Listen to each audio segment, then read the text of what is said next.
کہ پاکستان کا 70 سال سے ایک موقف ہے, ہمارے وزیر خارجہ بھی کہہ رہے ہیں, موجودہ حکومت بھی کہہ رہی ہے, پی ٹی ایم کا, مولانا صاحب کا, آپ کا یہ موقف ہے کہ اسرائیل کے حوالے سے ہمارا ایک خاص سٹینڈ ہے. مولانا شیرانی کی یہ گفتگو کے بارے میں آپ کیا کہیں گے, جو وہ کہہ رہے ہیں کہ وہ اسرائیل کو تسلیم کرنے کے حامی ہیں, اس کی ریاست کے حامی ہیں, جو اس وقت 2 ریاستی حل ہے وہ اگر ہو جائے تو وہ اس کی حمایت کریں گے. اس حوالے سے یہ ایک عجیب و غریب گفتگو شروع ہو گئی ہے اس ملک میں, اس کا کیا پس منظر ہے آپ کے سامنے؟ ایک تو حضرت مولانا محمد خان شیرانی صاحب نے قرآن کی آیت کی دلیل پیش کی ہے, تو میں یہ عرض کرنا چاہتا ہوں کہ جناب رسول اللہ صلی اللہ علیہ وسلم کا جب آخری اور آخری دن تھے تو اس وقت انہوں نے فرمایا کہ اخرج الیہود من جزیرۃ العرب, یہودیوں کو جزیرۃ العرب سے نکالو, یہ تو انہوں نے حکم فرمایا ہے. تو میں یہ عرض کرنا چاہوں گا کہ ایک تو جمعیت علماء اسلام کا موقف اپنی جگہ, لیکن یہ موقف تو آج بھی تو ہمارا 70 سال پرانا موقف ہے کہ اسرائیل کو کسی بھی صورت میں یہاں ہم مسلمان تسلیم نہیں کرتے, اور پچھلے 70 سالوں سے یہ پاکستان کا موقف رہا ہے. لیکن حیرانگی اس بار پر ہوتی ہے کہ پاکستان میں اسرائیل کو تسلیم کرنے کی یہ باتیں کون اٹھا رہا ہے, کیوں اٹھا رہا ہے, اس کے پیچھے مقصد کیا ہے, اور ہم نے اپنا 70 سالہ موقف کیوں چھوڑ دیا ہے. مولانا کیا اس کے پیچھے آپ کیا کوئی یہودی سازش ہے؟ یہ کون عناصر ہیں؟ پاکستان کی قومی اسمبلی میں ایک حکومتی خاتون رکن نے باقاعدہ اس پر تقریر بھی کر دی, اسے بھی کچھ نہیں کہا گیا. یہ کون لوگ ہیں پیچھے جی جو اسرائیل کے لیے متحرک ہو گئے ہیں؟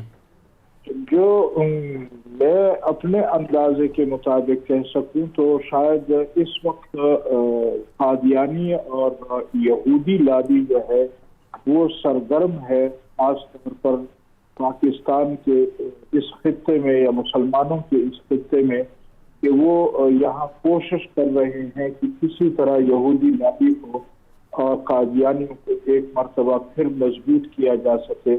لیکن ہم بھی یہ یقین دلاتے ہیں کہ ہم نے اپنے رب العالمین سے وعدہ کیا ہے کہ انشاءاللہ جب تک یہاں جمعیت علماء اسلام کی ورکر زندہ ہیں یہ خواب کبھی بھی ان کا شرمندہ تعبیر نہیں ہوگا.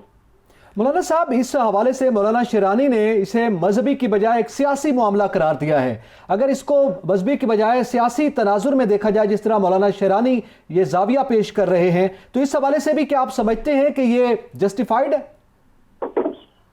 گزارش یہ ہے کہ سیاسی طور پر بھی پاکستان کا موقف جو 70 سال سے چلا آ رہا ہے, تو جس کی ہم نے ہمیشہ حمایت کی ہے, اور پاکستان کے پاسپورٹ میں آج بھی اسرائیل کا نام نہیں ہے, تو اس کی بنیادی وجہ یہ ہے کہ یہ صرف یہ نہیں ہے کہ ہمارا مذہبی فریضہ ہے, یہ تو ہمارے پاکستان کا پہلے دن سے موقف ہے, اور کبھی بھی پاکستان میں یا مسلمانوں کے حکمرانوں نے پہلے کبھی اس کو تسلیم نہیں کیا. اور آج بھی اگر حکمران اس طرف جاتے ہیں تو کم از کم پاکستانی نہیں دنیا بھر کے حکمران چلے جائے, لیکن مسلمان کبھی بھی اس چیز کو برداشت نہیں کریں گے. مولانا یہ جو پی ڈی ایم کا مقابلہ کرنے, سیاسی مقابلہ کرنے کے بجائے حکومتی ترجمان جو ہیں یہ پی ڈی ایم کے قائدین پر ذاتیات پر آ گئے اور ذاتی تنقید شروع کر دی گئی, اس کا اب کیسے مقابلہ کیا جائے گا؟ یہ تو مہرے ہیں, تو ہم نے پہلے بھی کئی دفعہ ذکر کیا ہے کہ یہ تو مہرے ہیں, اور یہ مہرے جو ہے وہ ان کا کام ہی یہی ہے, ان کو جو سکھایا جاتا ہے اسی طرف. ابھی آپ نے بھی دیکھا ہوگا سوشل میڈیا پر ان کے جو منسٹر حضرات ہیں وہ بھی آج کل بنی گالہ میں ان کے کتوں کو خرخرے کر رہے ہیں, ان کے گھوڑوں کو خرخرے کر رہے ہیں. ان کی حیثیت یہی ہے کہ اس لیول پر آ کر یہ جب گفتگو کرتے ہیں تو ان کی حیثیت ہی کچھ نہیں ہے. اصل جو ٹارگٹ ہے یا اصل جو ان کو اشارے ملتے ہیں جہاں سے ہمیں اس چیز کو ٹارگٹ کرنا چاہیے. مولانا یہ جو کہا جاتا ہے کہ جس پہ احسان کرو اس کے شر سے بچو, کیا مولانا شیرانی پہ یہ بات تو پوری صداقت آتی جا رہی ہے کہ مولانا کا کندھا استعمال کر کے وہ اسلامی نظریاتی کے کونسل کا چیئرمین بھی بنے اور سب کچھ بنے, اور آج یہ مولانا فضل الرحمان جیسی شخصیت بارے میں یہ کہہ رہے ہیں؟ باہر کے وہ پھر بھی ہمارے عالم ہیں, بڑے ہیں, میں ان کے متعلق ایسی کوئی بات نہیں کر سکتا. بہت شکریہ مولانا عطاء الرحمان صاحب, آپ نے قیمتی وقت دیا اور ہم سے گفتگو کی. اب سجاد ترین صاحب، یقینی طور پر یہ جو آخری کمنٹ سامنے آیا ہے یہ سب سے بڑا کمنٹ ہے کہ وہ ظاہر عالم دین ہے وہ کمنٹ نہیں کرنا چاہ رہے اس پر. صورتحال بڑی عجیب و غریب ہے. آپ ایک اس کا پس منظر بتا رہے تھے اس صورتحال کا جو بھی آپ نے سوال کیا ہے محترمہ کا، آپ نے وہ جو مولا علی کا کال ہے اس کا بھی آپ نے ایک حوالہ دیا، تو یہ بیک گراؤنڈ کے حوالے سے ذرا وہ بات کنٹینیو کیجیے. مولا کائنات کا کال ہے کہ جس پہ احسان کرو اس کے شر سے بچو. یہ بی بی نے اس وقت کہا جب فاروق لغاری نے ان کی گورنمنٹ ختم کی. فاروق لغاری کو انہوں نے صدر بنایا تھا. جی، اسی لیے مجھے یاد آ گیا جب میں مولانا شینانی کی گفتگو سن رہا تھا، میرے ذاتی علم میں ہے کہ جب پیپلز پارٹی اقتدار میں تھی اور مولانا شیرانی صاحب کو جب اسلامی نظریاتی کونسل کا چیئرمین بنانے کے لیے مولانا فضل الرحمان نے نام پیش کیا تو پیپلز پارٹی کے بہت سارے لوگ اور مرحومہ آسمہ جہانگیر صاحبہ اس کی بہت شدید مخالفت کر رہی تھی، اور بہت سارے پروگریسو لوگ جو ہیں وہ آصف علی زرداری صاحب کے پاس گئے اور آصف علی زرداری صاحب نے مولانا فضل الرحمان کو ان کے اعتراضات سے آگاہ کیا. لیکن مولانا فضل الرحمان صاحب نے بڑے دل کا مظاہرہ کرتے ہوئے یہ کہا کہ نہیں، آپ انہی کو بنائیں. انہوں نے کہا اپنی پارٹی میں سے کسی اور کا نام دے دیں. انہوں نے کہا نہیں. تو اسلامی نظریاتی کونسل کا ان کو چیئرمین جو ہے وہ مولانا فضل الرحمان صاحب نے بنایا. سینیٹر بھی رہے ہیں، یہ اسمبلی میں بھی رہے ہیں، تو مولانا فضل الرحمان صاحب کی وجہ سے رہے ہیں.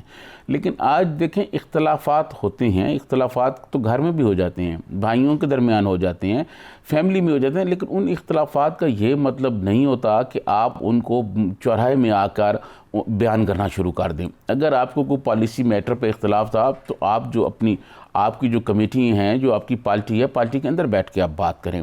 ایسے وقت میں آ کر اگر آپ کے اختلافات تھے بھی اور آپ نے جو گفتگو کی اس سے تو ایسے لگ رہا ہے کہ اب میرا خیال یہ ہے کہ یہ شاید اب جے یو آئی میں نہیں رہیں گی، اور جے یو آئی شاید ان کو اب رکھے گی بھی نہیں.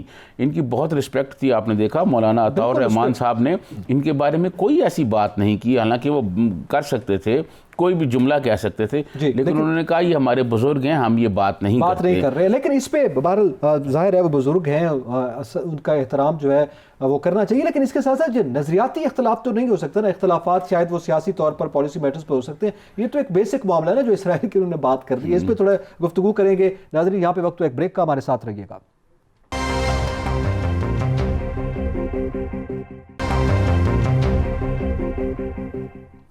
ویلکم بیک ناظرین. موجودہ سیاسی صورتحال اور بین الاقوامی صورتحال پر ہم گفتگو کر رہے ہیں. سجاد ترین صاحب، ابھی ظاہر ہے یہ گفتگو اپنی جگہ پہ ہے، مگر سوال یہ ہے کہ ملک میں اس وقت مختلف سیاستدانوں کی زبان پر آپ نے ایک حوالہ دیا کہ فلور آف دی ہاؤس پہ اسرائیل کے معاملے پر ایک باقاعدہ تقریر کی گئی، پھر گائے بگائے یہ سٹیٹمنٹس کسی نہ کسی شکل میں مسلسل آنا شروع ہو گئی ہیں، اور یہ پہلی مرتبہ ہم ملک میں دیکھ رہے ہیں. اب مولانا شیرانی نے یہ سٹیٹمنٹ دے دی کہ وہ حامی ہیں. میرے تو یہ سمجھ میں نہیں آ رہی کہ جے یو آئی فے کے پرانے کارکن ہونے کی حیثیت سے، مذہبی طور پر مذہبی رہنما اور عالم دین ہونے کی حیثیت سے، اور سیاسی طور پر ہر حوالے سے پاکستان کا موقف جو ہے وہ اسرائیل کو تسلیم نہ کرنے کے حوالے سے رہا ہے. یہ گفتگو کیوں شروع ہوئی ہے ملک میں؟ وزیر خارجہ کہہ رہے ہیں ہم نے یو اے ای کو بتا دیا ہے، تو کیا مطلب کیوں وضاحتیں دی جا رہی ہیں اس حوالے سے؟ آپ ٹھیک کہہ رہے ہیں. دیکھیں وزیر خارجہ کا آج جو انہوں نے ملتان میں پریس کانفرنس کی، انہوں نے یہ کہا کہ ہم نے یو اے ای کو بتا دیا کہ ہم اسرائیل کو تسلیم نہیں کریں گے. تو آپ کا کوسچن یہ ہے کہ کیا بھائی انہوں نے کہا ہے کہ تسلیم کریں؟ تو دیکھیں میں آپ کو عرض کروں، بات یہ ہے ہمارے وزارت خارجہ میں جو دوست بیٹھے ہوئے ہیں، بہت سارے دوستوں نے مجھے یہ بات بتائی ہے. انہوں نے کہا ہے کہ پاکستان پر بہت شدید دباؤ ہے، اور یہ جو کرونا کے نام پر ویزے بند کیے جا رہے ہیں اور کرونا کے نام پر جو فلائٹیں بند کی جا رہی ہیں، یہ بنیادی طور پر پاکستان کو اس دباؤ میں لانے کی کوشش کی جا رہی ہے کہ اسرائیل کو تسلیم کیا جائے. اچھا، میں سمجھتا ہوں کہ پاکستان پر، آپ کو یاد ہوگا ہم نے پریزیڈنٹ ٹرمپ کے جو ایڈوائزر تھے سی جے تارل، ان کا ہم نے انٹرویو کیا تھا، تو انہوں نے اپنے انٹرویو میں یہ بات کہی کہ سعودی عرب کا اور مسلم ممالک، باقی مسلم ممالک کا پاکستان پر بہت پریشر ہے کہ وہ اسرائیل کو تسلیم کریں اور پاکستان کو تسلیم کرنا پڑے گا. ٹھیک ہے جی. یہ میں سمجھتا ہوں، دیکھیں بات یہ ہے کہ ہماری معاشی ناکہ بندی کرنے کی جو کوششیں ہو رہی ہیں، یہ ایک سبب ہو سکتا ہے. اور جس طرح آج وزیر خارجہ صاحب شاہ محمود قریشی صاحب نے یہ کہا کہ ہم نے یو اے کو بتا دیا کہ ہم اسرائیل کو تسلیم نہیں کریں گے، تو اس کا مطلب یہ ہوا کہ یہ جو یو اے ای اور دیگر جو عرب ممالک ہیں وہ ہمیں یہ کہہ رہے ہیں کہ آپ تسلیم کریں، جس کا جواب میں انہوں نے کہا جی ہم نہیں کا شکار ہے. وزارت خارجہ کے بہت اہم لوگ جو ہیں، دوست ہیں، انہوں نے مجھے یہ بتایا کہ پاکستان پر بہت شدید دباؤ ہے. اب دیکھنا یہ ہے کہ اس دباؤ کا ہم مقابلہ کیسے کرتے ہیں. چائنا ہمارا دوست ہے، رشیا سے ہمارے تعلقات اچھے ہو رہے ہیں، اور باقی خطے کے ممالک سے بھی ہم کوشش کر رہے ہیں تعلقات اچھے کیے جائیں. دیکھیں اگر ہم اسرائیل کو تسلیم کرتے ہیں، فرض کر لیتے ہیں، تو ہمارا وہ پوائنٹ آف ویو کہاں جائے گا جو ہم نے کشمیر پہ اپنایا ہوا ہے؟ کیونکہ ہم تو دونوں کو غاصب سمجھتے ہیں کہ انہوں نے قبضہ کیا ہوا ہے، یہ بدماش ہیں دونوں، انڈیا کا اور اسرائیل کا ایک جیسا وہ ہے، اور ان دونوں کی آپس میں ہم آہنگی بھی بہت زیادہ ہے. جو کچھ وہ فلسطینیوں کے ساتھ کرتا ہے، یہی جو انڈیا جو ہے وہ اسرائیلی کشمیریوں کے ساتھ کرتا ہے. تو یہ دونوں مل کے ایک جیسے پلان بنا کے کرتے ہیں چیزوں کو. تو پھر ہم اگر اسرائیل کو مان لیں، فرض کر لیتے ہیں، تو پھر ہمارا کشمیر پہ جو پوائنٹ ہوگا، جس پوائنٹ آف ویو پہ ہم کھڑے ہوئے ہیں، اس کی کیا حیثیت رہ جائے گی؟ یہ کیسے ممکن ہے کہ ایک جگہ پہ آپ مان لیں اور دوسری جگہ پہ آپ نہ مانیں؟ تو میں یہ سمجھتا ہوں کہ اب جو اس وقت جو ٹیسٹ کیس ہے یا امتحان ہے، وہ ہماری لیڈرشپ کا ہے کہ کیا لیڈرشپ ہماری جو ہے وہ اس پریشر کو اب کس طرح برداشت کرتی ہے. کیونکہ اب دیکھیں یو اے ای کے جو ویزوں کا معاملہ ہے، بے شک وزیر خارجہ نے کہا کہ یہ جو یو اے ای کے ویزے ہیں یہ کرونا کی وجہ سے ہیں، لیکن جو انڈین آرمی چیف ہے اس نے سعودی عرب وزٹ کیا. بالکل صحیح. وہ اس کے بارے میں کیا جواب دیں گے کہ وہاں کیا ہے کہ اتنے گہرے ان کے تعلقات ہو رہے ہیں کہ ان کا جناب وہاں جا کے آرمی چیف جو ہے وہ وزٹ کر رہا ہے. تو یہ جو ساری چیزیں ہیں، میں یہ سمجھتا ہوں کہ پاکستان کو دباؤ میں لایا جا رہا ہے، لیکن پاکستان کی لیڈرشپ کے لیے اور خاص طور پہ جو حکومت میں لیڈرشپ ہے اس کے لیے اسرائیل کو تسلیم کرنا آسان نہیں ہے، آسان کام نہیں ہے. اچھا، اسی پہ ہمارے پاس گفتگو موجود ہے. شاہ محمود قریشی صاحب کیا کہہ رہے ہیں، ذرا ان کے ایکسپریشن بھی دیکھ لیں کہ جس طرح آپ دباؤ کی بات کر رہے ہیں تو انہوں نے جو گفتگو کی ہے ذرا وہ سنتے ہیں. جی پروڈیوسر صاحب دکھائیے گا شاہ محمود قریشی صاحب کیا کہہ رہے ہیں. جو ویزا کی بندش ہے یہ عارضی ہے اور جلد انشاءاللہ دور ہو جائے گی، نمبر 1. نمبر 2، میں واضح کر دینا چاہتا ہوں کہ یو اے ای ہو یا سعودی عربیہ ہو، وہ ہندوستان کو پاکستان کا متبادل نہیں سمجھتے. اگر ہندوستان کی یہ خواہش اور کوشش ہے کہ وہ پاکستان پر ان کو فوقیت دیں گے اور کوئی چوائس ایکسرسائز کریں گے تو یہ ان کی غلط فہمی ہے. میں نے ان کی خدمت میں پاکستان کا موقف واضح طور پر پیش کیا کہ پاکستان کسی صورت اسرائیل کے ساتھ وہ تعلقات قائم نہیں کر سکتا. جی، وزیر خارجہ کی گفتگو آپ نے سنی. سجاد ترین صاحب، میرے خیال میں یہ گفتگو بذات خود ایک سوال ہے، مجھے سوال کرنے کی ضرورت نہیں ہے. وہ انڈیا کی بات کر رہے ہیں، سعودی عرب اور یو اے ای جو ہے وہ ہندوستان کو پاکستان کے متبادل کے طور پر نہیں دیکھتے، یہ ان کو کہنا پڑا. پھر وہ اسرائیل والا معاملہ جو پہلے ڈسکس کر رہے ہیں وہ بھی کہنا پڑا ہے. تو اس حوالے سے تو کافی پریشر ہے. تو پھر معاملہ جائے گا کہاں تک؟ دیکھیں، میں نے آپ کو کہا نا کہ یہ ہماری لیڈرشپ کا امتحان ہے جو حکومت میں ہے، کہ وہ اس معاملے کو کس طرح لیتی ہے، وہ اس معاملے کو کس طرح ہینڈل کرتی ہے. کیونکہ یہ بہت مشکل فیصلہ ہے، یہ اتنا آسان فیصلہ نہیں ہے. یہ اس فیصلے کے بعد میں سمجھتا ہوں کہ یا تو کوئی بڑی لیڈرشپ ہو، جو بڑی لیڈرشپ ہمارے ملک میں اس وقت اس طرح کی نہیں ہے جو دنیا پہ اثر انداز ہو سکے. وہ پھر ہماری جو پوری اوورآل جو ہمارے ملک کی لیڈرشپ ہے ان میں سیاسی اختلافات اتنے زیادہ ہو گئے ہیں کہ وہ ایک پیج پر جمع نہیں ہو سکتے اب کسی بھی ایشو پر. اب ممکن نہیں رہا اپوزیشن کے لیے کہ اپوزیشن جو ہے وہ گورنمنٹ کے ساتھ کسی ایشو پہ بات کرے. آپ کو پتہ ہے وہ کہتے ہیں ہم بات بھی نہیں کریں گے. تو یہ اب کوئی بڑی لیڈرشپ جب تک نہیں ہمارے ملک میں آتی، چیزوں کو ایسی لیڈرشپ جو پورے ملک کو ساتھ لے کے اور دنیا کو ساتھ لے کے چل سکے تاکہ اس کا کوئی درمیانی راستہ نکالا جائے. ورنہ اس میں کوئی شک نہیں کہ پاکستان پر بہت زیادہ دباؤ ہے اور فارن آفس کے لوگ خود اس بات کی تصدیق کر رہے ہیں. اس پاکستان پہ بہت زیادہ دباؤ ہے. اب یہ ہمارا اس دباؤ سے کیسے نکلنا ہے، اس کا پلان کیا ہے، اس کی دیکھیں روز پرائم منسٹر جو ہیں، آج بھی آپ نے دیکھا ہوگا، آپ نے خود اپنے انٹرو میں بھی یہ بات کہی ہے کہ ترجمانوں کا پرائم منسٹر نے اجلاس بلایا. دیکھیں، اپوزیشن کے پیچھے لگے رہنا، یہ اپوزیشن سے جھگڑا کرنا، اپوزیشن کے خلاف کارروائیاں کرنا، یہ تو ہوتی رہیں گی. لیکن انٹرنیشنل سطح پہ جو کچھ ہو رہا ہے، جو بین الاقوامی سطح پہ جو معاملات چل رہے ہیں، ان معاملات کو کیسے ہینڈل کرنا ہے، کن لوگوں سے مشاورت کرنی ہے. یہ عرب دنیا جو ہمارے دوست ممالک تھے، یہ کیوں ہمیں چھوڑتے جا رہے ہیں، یہ کیوں ہمیں بجائے ہمارے دوستوں کی بجائے ہمارے پریشر ڈال رہے ہیں، دباؤ ڈال رہے ہیں. اس کا کیسے مقابلہ کرنا ہے؟ میں نہیں سمجھتا کہ حکومت میں کسی سطح پر یہ سوچا جا رہا ہے یا اس کا کوئی حل نکالا جا رہا ہے. شاہ محمود قریشی صاحب جو ہیں وہ دنیا میں جانے کے بجائے ہر ہفتے ملتان چلے جاتے ہیں اور اپنے دربار پر بیٹھ کر ایک پریس کانفرنس کر دیتے ہیں. آج بھی میرے خیال دربار کے سامنے کھڑے ہو کر انہوں نے پریس کانفرنس کی ہے. تو بس یہ پریس کانفرنس پہ ہی ہم گزارا کر لیں. وہ یہ نہیں بتاتے. دیکھیں، اگر انہوں نے یہ کہا کہ ہم نے UAE کو کہہ دیا ہے کہ جی ہم نہیں تسلیم کریں گے، یہ تو انہوں نے ایک کہا، لیکن انہوں نے قوم کو یہ نہیں بتایا کہ اگر UAE جو ہے لوگوں کے ویزے ختم کر رہی ہے یا وہاں سے ہماری جو لیبر کام کر رہی ہے اس کو نکالتی ہے، اس کو متبادل کیا ہے۔ نہیں وہ تو کہہ رہے ہیں عارضی ہے نا، ویزو کا معاملہ تو عارضی ہے، یہ تو ٹھیک ہو جائے گا، میں یقین دلاتا ہوں۔ یہ تو اب یہ لوگوں کو یہ کہہ کہ تو عارضی ہے، لیکن ہمیں تو پتہ ہے نا کہ یہ عارضی ہے کہ نہیں ہے، یہ آپ کو بھی پتہ ہے، مجھے بھی پتہ ہے، ٹھیک ہے۔ بہت ساری باتیں ایسی ہوتی ہیں جو ہمیں پتہ ہوتی ہیں لیکن ہم آن ایئر نہیں کہہ سکتے۔ وہ جو فارن آفس کے لوگ نجی محفلوں میں جو باتیں ہمیں بتا رہے ہیں، میڈیا کے لوگوں کو بتا رہے ہیں، وہ باتیں اگر ہم آن ایئر نہیں کہہ سکتے، آن ایئر کہیں گے تو پھر اور معاملات جو ہیں کسی اور طرف چلے جائیں گے۔ چلیں آپ کا ایک تجربہ ہے، اب ظاہر ہے آپ نے ساری زندگی صحافت کو دی اور یہ ایک ہی کام کیا، اس کے علاوہ کوئی کام نہیں کیا۔ یہ جس نوعیت کی گفتگو ہم سن رہے تھے اور شاہ محمود قریشی صاحب جس انداز میں وضاحت دے رہے ہیں، آپ کا تجربہ کیا کہتا ہے؟ جب اس نوعیت کی تردیدیں سامنے آتی ہیں تو اس سے کیا مراد لیا جاتا ہے؟ دیکھیں میں آپ کو عرض کروں کہ یہ جو شاہ محمود قریشی صاحب سوائے ان حقائق سے ہو سکتا ہے کہ کچھ مجبوریاں ہوں کہ وہ قوم کو یہ نہیں بتانا چاہ رہے کہ یہ عرب ممالک جو ہیں یہ ہمارے پہ کیوں پریشر ڈال رہے ہیں۔ یہ اس لیے ڈال رہے ہیں کہ اسرائیل کو تسلیم کرو۔ بھائی ہم اسرائیل کو تسلیم اگر نہیں کریں گے تو نقصان کیا ہوگا، اور اگر کریں گے تو اس کا فائدہ کیا ہوگا، وہ کیا فارمولہ ہے۔ ٹھیک ہے، دیکھیں بات یہ ہے، فارمولہ تو تب بتائیں نا جب ہم یہ کہیں کہ ہم سوچ رہے ہیں، وہ کہہ رہے ہیں ہمارا تو موقف ہے، ہم نے تو کہہ دیا نو۔ وہ بات ٹھیک ہے، لیکن اب اس کے بعد جو ہماری معاشی ناکہ بندی ہو رہی ہے، اس کا متبادل حل کیا ہے؟ اس کا متبادل حل کیا ہے؟ دیکھیں بات یہ ہے، میں یہ کہنا چاہتا ہوں کہ اگر وہ کہتے ہیں کہ سعودی عرب فرض کیا، ابھی وہ کہتے ہیں کرونا کی وجہ سے وہاں جو ہے ویزے بند کیے جا رہے ہیں یا UAE نے بند کیے ہیں، اگر فرض کیا وہ اگلے 2 4 6 مہینے میں ہماری لیبر کو ہی وہاں سے واپس بھیج دیتے ہیں کوئی اور بہانہ بنا کے، تو اس کا متبادل پلان کیا ہے ہمارے پاس؟ پلان بی کیا ہے؟ پلان بی بھی تو ہمارے پاس ہونا چاہیے۔ آخر ہم نے اپنی ملک کی معیشت کو کس طرح چلانا ہے؟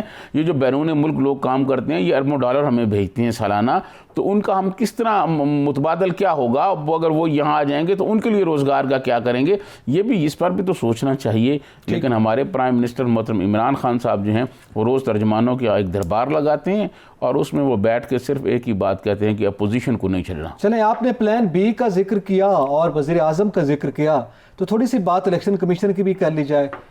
ہم روزانہ یہاں پہ پچھلے ایک ہفتے میں مسلسل یہ بات ہو رہی تھی، سینٹ انتخابات 1 مہینہ پہلے کروا لیے جائیں، پھر شو آف ہینڈز کے ذریعے ہوں گے نہیں ہوں گے، سپریم کورٹ سے گائیڈ لائن، یہ ہم گفتگو کرتے رہے۔ پورا بیک گراؤنڈ ہے جو میں نے 3 جملوں میں ویورز کی نظر کیا ہے۔ میرا سوال یہ ہے کہ الیکشن کمیشن نے اب کہہ دیا ہے کہ یہ انتخابات 11 فروری سے پہلے تو ناممکن ہے کہ ہو سکتے ہیں، بہت جلدی بھی کی جائے تو 11 فروری سے ہو جائیں گے، ایک اعلامیہ ان کی جانب سے جاری ہوا ہے۔ اب حکومت کا پلان بی کیا ہوگا سینٹ انتخابات کے حوالے سے؟ دیکھیں میں آپ کو عرض کروں کہ پاکستان میں کوئی غیر عینی کام الیکشن کمیشن نہیں کر سکتا، اور ان کا جو اعلان آیا ہے سامنے، ان کا جو پریس ریلیز سامنے آیا ہے، اس کے بعد تو بالکل چیزیں واضح ہو گئی ہیں۔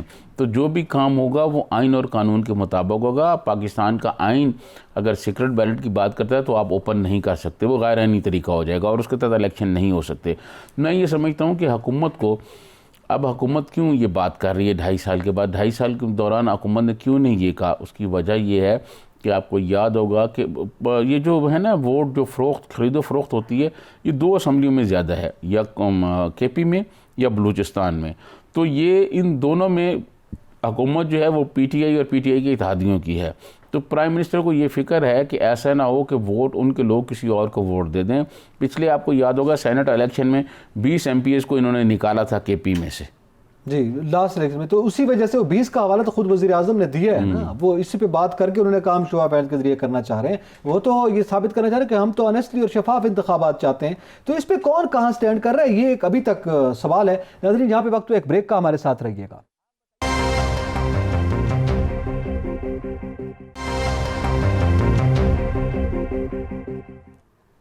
ویلکم بیک ناظرین، ہم ذکر کر رہے ہیں پلان بی کا، حکومت کے پلان بی کے حوالے سے، چاہے وہ داخلی سیاست کا معاملہ ہو یا بین الاقوامی سیاست کا معاملہ ہو۔ زیادہ ترین صاحب پلان بی، ابھی ہم الیکشن کمیشن کا ذکر کر رہے تھے اور یہ بات کر رہے تھے کہ حکومت کے پاس اب پلان بی تو رہا ہی نہیں، ظاہر ہے جو متعلقہ ادارہ ہے اس کی جانب سے اگر کوئی اعلامیہ آ گیا تو میرے خیال میں کوئی صورتحال نہیں بچتی، انہیں کوئی سیاسی رنگ نکالنا ہوگا۔ لیکن جب ہم پلان بی کا ذکر کر رہے ہیں تو یہ سوال میرے ذہن میں آیا، اب بریک میں بھی ہم یہ سوچ رہے ہیں کہ کیا پلان بی چلے داخلی سیاست میں تو شاید سیاسی جماعتوں کی حد تک تو وہ محدود ہو اور ان کو فائدہ نقصان ہو سکتا ہے، لیکن جس کا تعلق ریاست سے ہے، جس کا تعلق ہمارے عام عوام سے ہے، اس کے حوالے سے پلان بی ہماری حکومت کے پاس نہیں ہے. ہم اسرائیل کے حوالے سے بھی ذکر کر رہے تھے اور سعودی عرب سے آپ لیبر واپسی کا ذکر کر رہے تھے. آپ کیا سمجھتے ہیں؟ ظاہر ہے آپ خود بھی ان چیزوں کو ایک عرصے سے دیکھ رہے ہیں اور پھر ماہرین سے بھی آپ کا رابطہ رہتا ہے. ہمارے پاس اس کا پلان بی کیا ہے جو کہ زیادہ اہم معاملہ ہے ریاست کے حوالے سے؟ دیکھیں، میں آپ کو عرض کروں، جو پلان بی ہے، بہت سارے ماہرین، بہت سارے عالم دین سے جن سے گفتگو ہوئی، جو نیشنل سطح پر اور انٹرنیشنل پر سیاست پہ نظر رکھتے ہیں اور عرب ممالک کی سیاست پر نظر رکھتے ہیں، ان کا بھی خیال یہ ہے کہ پلان بی ہمارے پاس ہونا چاہیے. اور پلان بی یہ ہے کہ اگر فرض کیا ہمیں سعودی عرب سے لیبر واپس بلانا پڑتی ہے تو اس سے زیادہ، یعنی جتنی ہماری سعودی عرب میں لیبر اس وقت کام کر رہی ہے، اس سے زیادہ لیبر کی کھپت ہمارے عراق ہو سکتی ہے. ہماری حکومت کو چاہیے کہ ہم عراق پر توجہ دیں. عراق اور ایران، عراق میں بہت زیادہ ڈیولپمنٹ کام ہو رہے ہیں، بہت زیادہ کام ہو رہے ہیں، اور وہاں پر بہت زیادہ جو ہے ہماری لیبر کے وہ جو ہے نا مطلب کام مل سکتے ہیں، ان کی کھپت ہو سکتی ہے، اور ہمارے ملک کے جو مسائل ہیں وہ بھی حل ہو سکتے ہیں. لیکن مسئلہ یہ ہے کہ ہمارے جو فارن آفس میں بیٹھے ہوئے بابو ہیں، ان کو کوئی ہدایت دے گا تو وہ آگے جائیں گے نا. ان کو جو لائن آف ایکشن دیا جاتا ہے وہ اس پر رک جاتے ہیں. اس وقت میں سمجھتا ہوں کہ فارن آفس کو بہت اگریسو کام کرنے کی ضرورت ہے.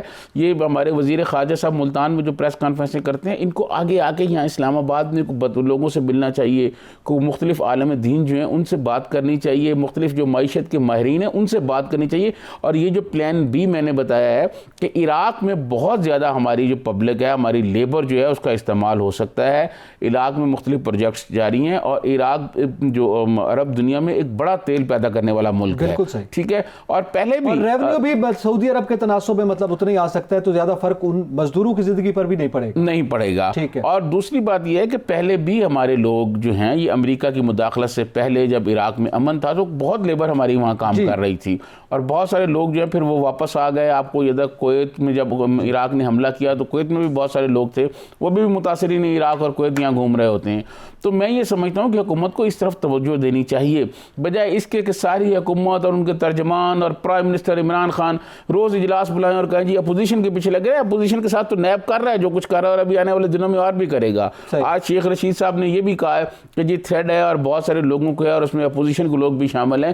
یہ تو کام چلتا رہے گا یہاں، لیکن یہ متبادل کے طور پر جو ہمیں ایکشن پلان بی جو ہے وہ یہ ہے کہ ہمیں عراق کی طرف جانا چاہیے. عراق سے ہمیں دیکھنا چاہیے کہ ہمارے کتنے لوگ وہاں جا سکتے ہیں، ہمارے انجینئرز ہیں، ہماری لیبر ہے، ہمارے ڈرائیورز ہیں، تو ہم وہاں جا سکتے ہیں. اور عراق میں اگر ہمارا معاملات بن جائے تو آپ یقین مانیں کہ سعودی عرب سے زیادہ جو ہے ہم وہاں سے زر مبادلہ کما سکتے ہیں. شاید سعودی عرب سے اتنا نہ آئے جتنا عراق سے آئے، لیکن اس طرف اب توجہ دینے کی ضرورت ہے، ہمارے فارن آفس کو بھی اور ہمارے باقی جو وزارتیں ہیں ان کو بھی. جی، یعنی اس کا مطلب یہ ہے کہ دیگر ایونیوز کی جانب ہمیں دیکھنا چاہیے. اور ظاہر ہے اگر ایک عرب ملک سے دوسرے عرب ملک میں آپ جاتے ہیں تو ایک عام مزدور جو وہاں پہ کام کر رہا ہے اس کے لیے اس نوعیت کے پرابلمز نہیں ہوں گے کہ اسے یورپ میں جانا پڑے یا کہیں اور پہ شفٹ کرنا پڑے. تو یقینی طور پر یہ ایک اچھی آپشن ہے جو آپ نے سامنے رکھی ہے. میرے خیال میں حکومت کو اس پہ سوچنا چاہیے.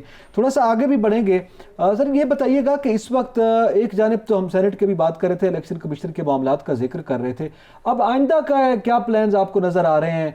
پی ڈی ایم کے، اپوزیشن کے، وہ کیا کرنے جا رہی ہے؟ ان کے جواب میں بلاول بھٹو صاحب کہتے ہیں کہ اب مذاکرات نہیں ہوں گے جب تک یہ وزیر اعظم ہے بات نہیں ہو سکتی، ان کو استعفے دے دینے چاہیے. وہ استعفے دینے اور استعفے لینے کا معاملہ جو ہے ابھی چل رہا ہے، کیا کوئی سنجیدہ بات بھی ہوئی ہے within P D M? دیکھیے، میں آپ کو عرض کروں کہ بلاول بھٹو زرداری جو ہیں اگر وہ کہیں گے تو ان کی پارٹی کے تمام لوگ استعفے دے جائیں گے. آپ کو پتہ ہے کہ مراد علی شاہ صاحب اپنی پوری فیملی کو لے کے امریکہ چلے گئے ہیں، اور ان کے بارے میں یہ باتیں بھی ہیں کہ وہ جانے سے پہلے استعفیٰ دے گئے ہیں کہ اگر پارٹی کو ضرورت پڑے کہیں ریزائن جمع کرانے کی تو وہ بھی دے گئے ہیں.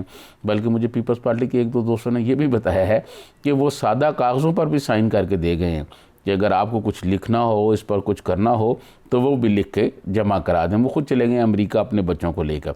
اسی طرح پی ڈی ایم جو ہے وہ بلاول بھٹو پہلے بھی کہہ چکے ہیں کہ اگر ہمیں ایک بڑا مقصد حاصل کرنے کے لیے سندھ گورنمنٹ کی قربانی بھی دینی پڑے تو ہم دیں گے. لیکن یہ آنے والے دنوں میں ہوگا فیصلہ. پارٹی کی سینٹرل ایگزیکٹو بلائی ہے انہوں نے 27 پر محترمہ بے نظیر بھٹو کی برسی سے پہلے. یقیناً سینٹرل ایگزیکٹو ہر سال ہوتی ہے، اس سال بھی ہوگی، تو وہ اس سینٹرل ایگزیکٹو میں جو ہے بات کی جائے گی، یہ بات رکھی جائے گی. آپ کو یاد ہوگا سب سے پہلے ہم نے یہ بات کی تھی کہ پیپلز پارٹی استعفوں کو معاملہ جو ہے وہ پارٹی کی سینٹرل ایگزیکٹو میں لے کے جائے گی، تو وہاں جا کر یہ معاملہ ڈسکس ہوگا، اس کے بعد پھر فائنل طور پر ہم بتا سکیں گے کہ کیا اس میں کیا فیصلہ ہوا ہے، سینٹرل ایگزیکٹو اس پر راضی ہے یا اس میں ڈویژن ہو گیا، تقسیم ہو گئے ہیں، لوگ علیحدہ علیحدہ ہو گئے ہیں، یہ پھر پتہ چلے گا۔